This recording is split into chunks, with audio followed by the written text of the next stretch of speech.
আসসালামু আলাইকুম। জুমা মুবারক। এই জায়গাটিতে এসে আপনাদের কাছে একটি প্রশ্ন করে গেলাম। জায়গাটি কোথায় কে বলতে পারবেন? আজকে শুক্রবার, জুমা মুবারক। সবাই আমরা নিয়ত অনুযায়ী কাজ করে যাব।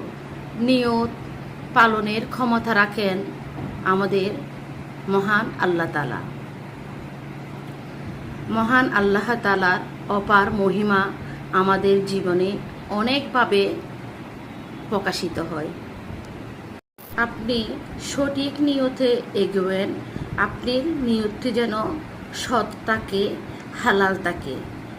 এটা পরিকল্পনা বাস্তবায়ন করবেন পরম আল্লাহ তাআলা। সবাই ভালো থাকবেন। আজকে জিকিরে দরুদ শরীফে মশগুল থাকবেন এবং বেশি বেশি সবার জন্য দোয়া করবেন। আল্লাহ হাফেজ।